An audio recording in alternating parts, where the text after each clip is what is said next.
शिवो राम रामे रामेति काशं तदेकं परं तारकं ब्रह्मरूपं भजेऽहं भजेऽहं भजेऽहं भजेऽहं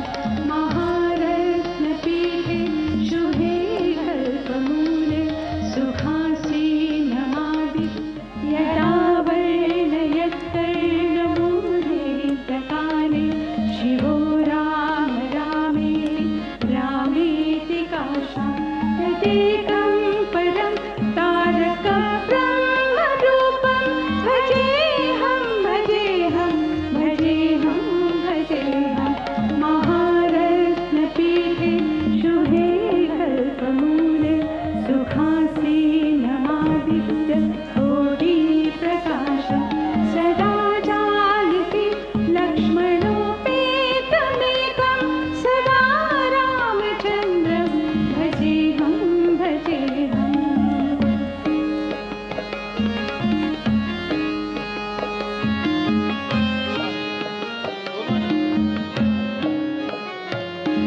वर्णरत्नमञ्जीरपादारविन्दं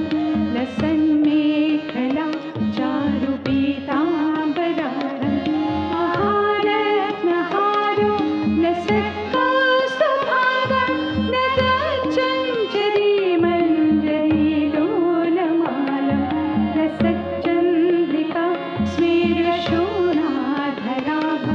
समुद्यत्पतङ्गेन्दुकोटिप्रकाशं नमद्ब्रह्मदुत्रादिकोटिरत्नं स्फुरत्काञ्जलीराजनाराधिताभ्यं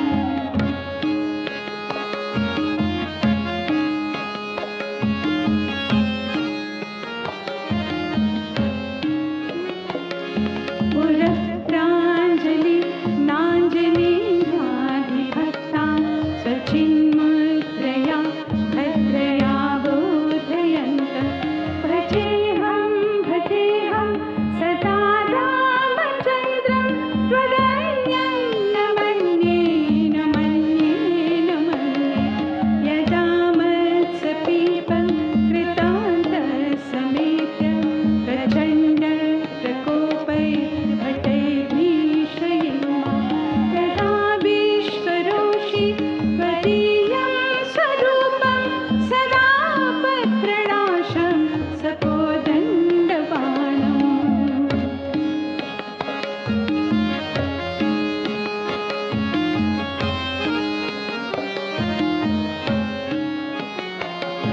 निजे मानसे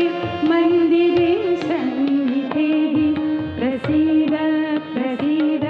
प्रभो रामचन्द्र ससौमित्रिणा कैकेयीनन्दनेन स्वशक्त्यानुभक्त्या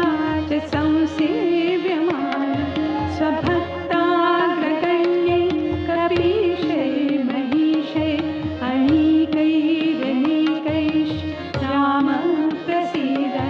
नमस्ते नमो स्वीश राम प्रसीद प्रसाधि प्रसाधि प्रकाशं प्रभो